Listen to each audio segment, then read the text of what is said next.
Greetings, programs, and welcome to something completely different. I'm going to talk about books for a bit, and it's something I've been wanting to do for a while, but I've decided now's a good time to try. In fact, I did actually try earlier in the year. I decided I was going to attempt a retrospective of all the books I read in 2015, and it turned into this massive, long, rambling mess that was, I can't even remember, it was like an hour and a half. 2 hours long, something like that. So I kind of thought, no, that's never going to see the light of day. But I've decided to try not doing that. I've decided to try something a bit more manageable. So I'm basically just going to talk about the last book that I read. And based on the feedback, I don't know, this might be a regular thing. Every time I finish a book, I might do one of these. And that will only mean it's going to be, I don't even know, like one or two a month of these at most, because I used to read a lot, but I don't read so much these days. However, I do still read at least one book a month generally. In fact, I've got two going at the moment, which is maybe a bit ambitious of me, but I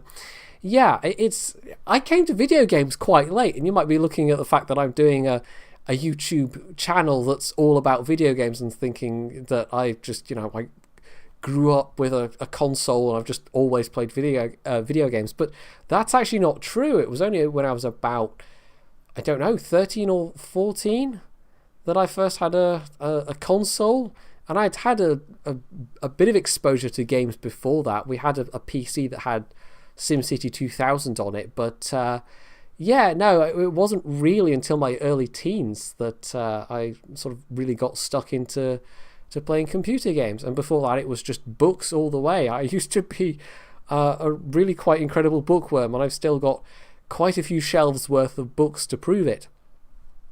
So I'll just mention the two I'm reading at the moment, and then I'll go on to the one that I read. So one of them is David Copperfield by I hardly need to say for some people, but Charles Dickens.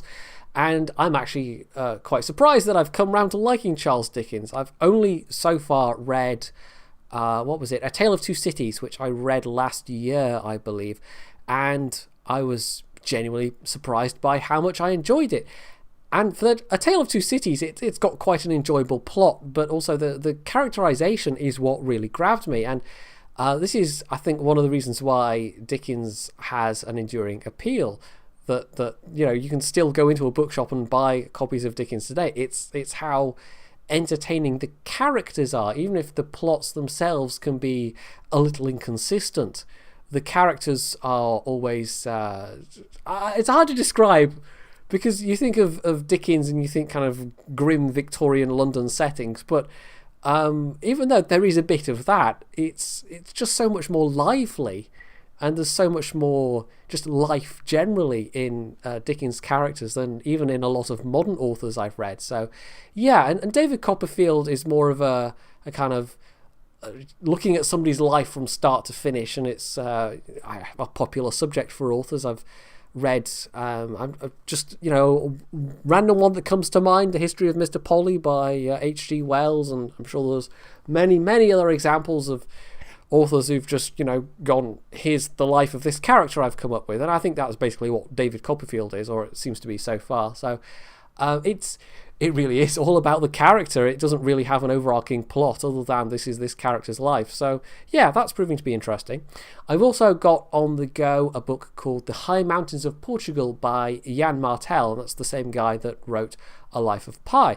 I haven't seen the film adaptation, but I read the book a couple of years ago now and really quite enjoyed it.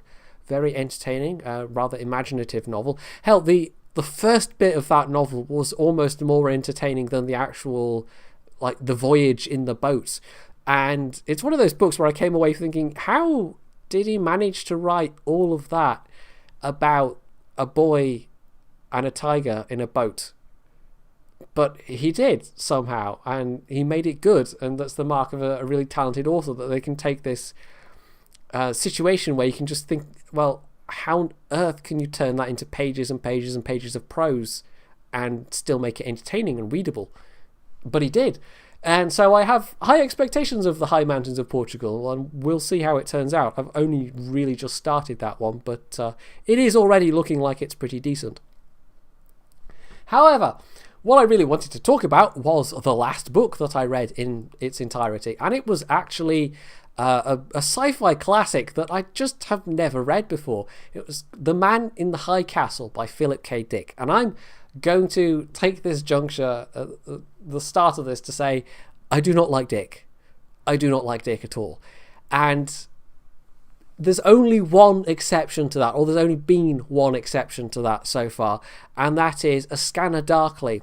And you may know the film adaptation of it, which was a pretty good one with Keanu Reeves, and a very interesting style, actually. But basically, the reason why I liked that is because it had a personal touch to it that a lot of his other books don't. Now, Dick has inspired a lot of other like directors and authors and just creative types generally. A lot of the ideas that came out in his books are quite interesting, but I, for one, just can't stand his actual writing, the way he puts them across, and mostly his characters as well. And this is true for all of the novels that I read and all of the short stories of his that I've read. I come away feeling like, well, sure, the ideas were interesting, but my God, the execution was awful. And I know that's just my personal perspective. And I know he is regarded as one of the greats of 20th century science fiction for a reason. But I just can't stand his writing for the most part. But because A Scanner Darkly was so different, because it had this kind of more straightforwardness to it, and it still had those ideas, but it had this really personal touch that it, even if you don't read the epilogue, it still comes through. This was a very personal novel for Philip K. Dick, and I don't know that that's necessarily true for The Man in the High Castle in the same way, but again, it's because it's different to his other works that I really enjoyed it. And, well, if you don't know, it's basically an alt history novel. It's set in the early 60s, but it's in a world where Nazi Germany won World War II, and they actually successfully invaded, along with Japan, the United States.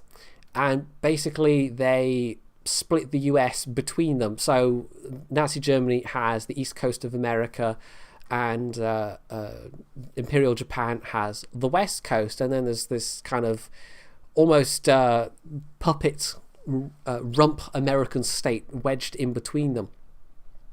So the setting is I don't know, it's an interesting setting. It's been done before. There are plenty of alt history novels with, you know, what if the Nazis won, and I think the reason why this one stands out is the influences in it really shine through, and also just the quality of the writing and the way it gets quite philosophical sometimes. The characters especially, they're not the usual caliber of Philip K. Dick characters at all, and it's just done in such a way that it was actually a really good read. And although plot-wise it's hard to, like, there's a couple of different strands going on with a couple of different characters, because it does split the action up a bit, and the different characters are almost exploring different facets of what's going on in the world, and also like because the characters are, most of them are American. One of them's a Japanese character. A lot of the action is set on the west coast, the Japanese occupied part of America, and it's kind of interesting because the Japanese are portrayed as being quite like benign in their rule, whereas, well, I don't want to give too much away about the plot, but the Nazis are a bit less so. But there's a whole, I don't know, there's an underlying theme of it's really hard to encapsulate. I went into this with a vague idea of what I was going to say, but it's actually finding the way to say it. I don't know. Anyway, maybe I should, because I'll just be sat here running circles around myself. But basically, I really enjoyed it, and that honestly surprised me how much I enjoyed it. And it's almost a pity that he didn't write more like that. And I think one of the reasons why it was so different because well, partly because of the influences that went into it, but also it came after a gap. After his last sci-fi novel, if I'm remembering correctly, he had in the interim tried to, or had written, I can't remember which, a non-sci-fi novel, and had done it in a much more conventional manner. And this actually is written in a fairly conventional manner. It's still got those Philip K. Dick ideas about it. Whereas you go to some of the other things he's written, and it can be quite hard to follow. It can be it's something like the Three Stigmata of Palmer Eldritch, for instance. I found that a real slippery fish. I struggled to keep a grasp of what was supposed to be going on, and it left me with a really kind of weird taste in the mouth, but a mental taste in the mouth, if that makes any sense. And that just didn't happen with The Man in the High Castle. It was just entertaining and interesting and somewhat thought-provoking.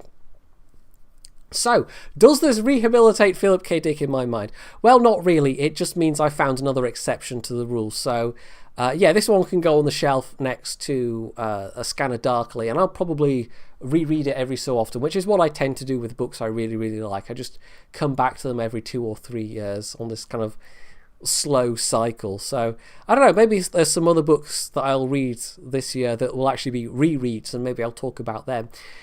So would I recommend it? I think so. It's got some, I mean, you could call it sci-fi, but it is really more alt history than sci-fi, and I think even if you're not really into your sci-fi, you might well enjoy this. I think it's different enough, and even if you're like me, you've read other Philip K. Dick novels or short stories or whatever and just been utterly put off by the writing, this is a good exception to his normal style, and on that basis alone I think I could recommend it. So yeah, it was interesting, and I'm glad I finally got around to reading it, but it's not made me want to go and read anything else he's written any more than I already have. So, I guess this is a good place to wrap this up. I'm really interested to see what the feedback is. This is a way shorter than an hour and a half rambling on about books that I vaguely remembered from the previous year. I will come back to it after well, depending on the feedback, if nobody watches this, then there's not much point. But, if I do have sufficient incentive to continue. Wow, it sounds terrible when I put it that way.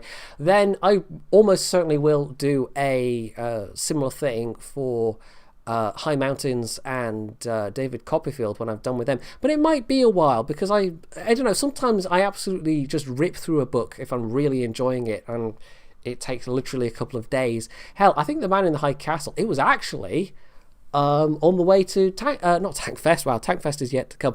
It was on the way to the WGL finals, and I literally read it over the course of, I think, 3 days. I could have read it in one day.